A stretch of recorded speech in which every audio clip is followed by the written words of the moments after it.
Okay, we've come to the last 3 chapters of Genesis. Jacob's family has been reunited, but not in Canaan, the land of promise, the region that will come to be called Israel after Jacob's new name. A severe famine has seen Jacob's entire family of 12 sons and, well, who knows how many daughters, and all of their families move to Egypt at the invitation of Pharaoh and the urging of Jacob's favored son Joseph, who's risen to a place of immense prestige and influence in Egypt. They've settled in Goshen, the delta region of the Nile River, where it empties into the Mediterranean Sea. Now, Goshen at that time was prime grazing land, but relatively sparsely populated. It was a strategic move on Joseph's part to settle his family there because it would allow them to thrive in their occupation as shepherds, while at the same time isolating them from the dominating influences of Egyptian culture and society. As I mentioned in the last study, that culture was so powerful that it tended to absorb others, kind of gobbling them up. Think of how influential American culture has been on the world. Consider all the various Europeans who came to North America in the 17th and 18th centuries. Dozens of groups came and settled into their own unique communities. The English settled in New England, the Dutch settled New York, the French farther to the north, Swedes concentrated in Delaware and New Jersey, Germans largely in Pennsylvania. On and on it went. Now, at first, they remained distinct, kind of tribal, but their experience in settling in a new land, free of the constraints that they'd fled from in Europe, forged a new character and ethos. The barriers between them slowly began to dissolve. The revolution against England eroded their differences even more. Constructing a new nation saw the last walls between them fall.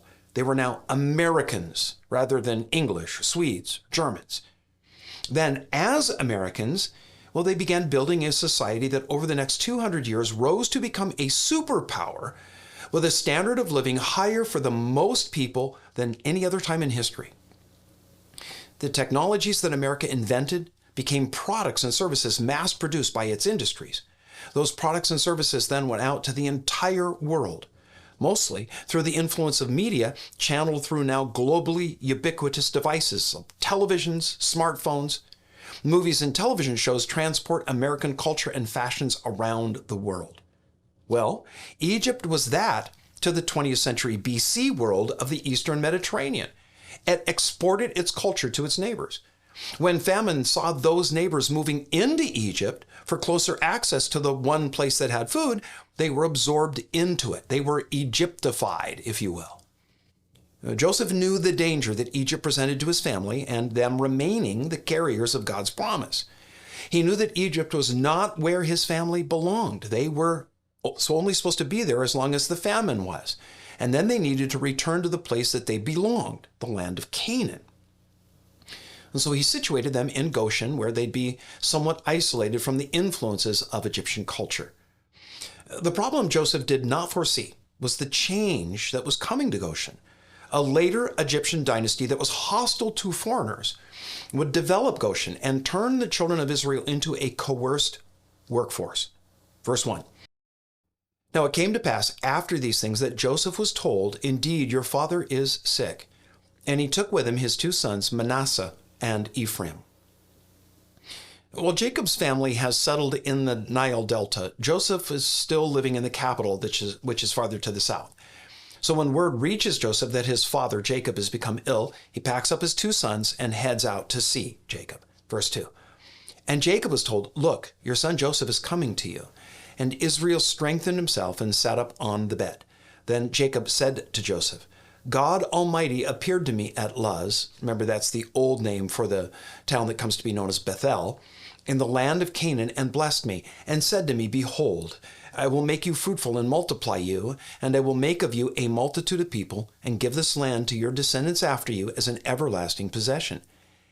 And now your 2 sons, Ephraim and Manasseh, who were born to you in the land of Egypt before I came to you in Egypt, are mine. As Reuben and Simeon, they shall be mine." Reuben and Simeon, you will remember, were Jacob's 2 eldest sons, whereas Joseph was his second to youngest. Now, by Jacob's decree, Joseph's 2 sons are going to be reckoned in the family inheritance in the place of preference that Reuben and Simeon would have had. In the ancient and medieval world, dividing up an inheritance could get rather complicated. The general rule went something like this. Besides inheriting the rights to the family name and legacy, the firstborn son got a double portion of the estate's wealth and property. So if there were 3 sons, the estate would be divided into 4 portions. The firstborn got 2, while his 2 brothers each got 1. So the firstborn got 50%, the other brothers got 25 each. By custom, as Jacob's firstborn, Reuben ought to have received a double portion of the inheritance. But Reuben had disqualified himself years before by, hooking up with one of his father's concubines. Simeon, the next in line, he had disqualified himself by being the ringleader in the plot against Joseph. Jacob shows his preference for Joseph by giving him the firstborn's double portion, assigning it to his sons, Manasseh and Ephraim. Now, verse 6, your offspring whom you beget after them shall be yours. They will be called by the name of their brothers in their inheritance. And so Jacob assumes that Joseph is probably going to end up having more sons that he won't get to see because his time is short. So if Joseph does have more sons, their inheritance will be within that which is given to their elder brothers. Verse 7. But as for me, when I came from Paddan, Rachel died beside me in the land of Canaan on the way, when there was but a little distance to go to Ephrath. And I buried her there on the way to Ephrath, that is, Bethlehem. So Jacob is doing a little reminiscing about Joseph's mother, Rachel, who of course was Jacob's true love, verse 8. Then Israel saw Joseph's sons and said, who are these? Now, this is the first time that Jacob has seen Joseph's sons.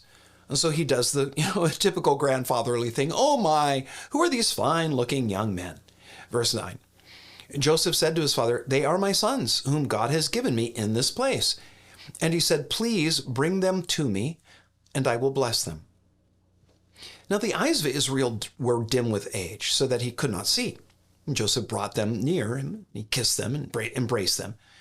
And Israel said to Joseph, I had not thought to see your face, but in fact, God has also shown me your offspring.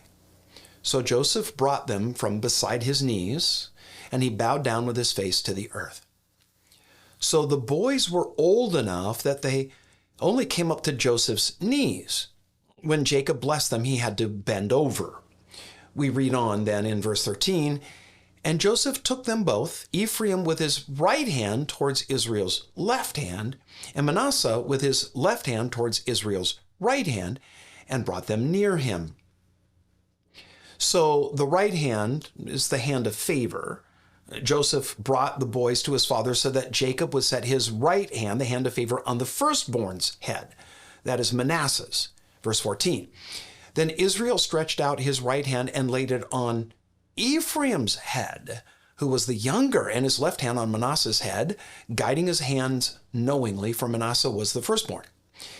And he blessed Joseph and said, God, before whom my fathers Abraham and Isaac walked, the God who has fed me all my life long to this day, the angel who has redeemed me from all evil, bless the lads.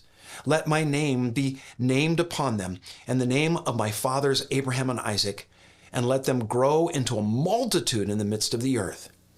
Now when Joseph saw that his father laid his right hand on the head of Ephraim, it displeased him, so he took hold of his father's hand to remove it from Ephraim's head to Manasseh's head. And Joseph said to his father, not so, my father, for this one is the firstborn. Put your right hand on his head. But his father refused and said, I know, my son, I know. He also shall become a people, and he also shall be great, but truly his younger brother shall be greater than he, and his descendants shall become a multitude of nations. So Jacob is speaking prophetically here. Ephraim will indeed be preeminent in Israel's history. What's interesting is that though Joseph was the 11th of 12 sons and yet received the firstborn blessing, when it came to his own sons, well, he wanted to follow custom and see his firstborn blessed. And yet consistently in the story of Israel, starting with Abraham, what we see is God's blessing on the unexpected, because the Bible is the story of grace from start to finish. We read in verse 20.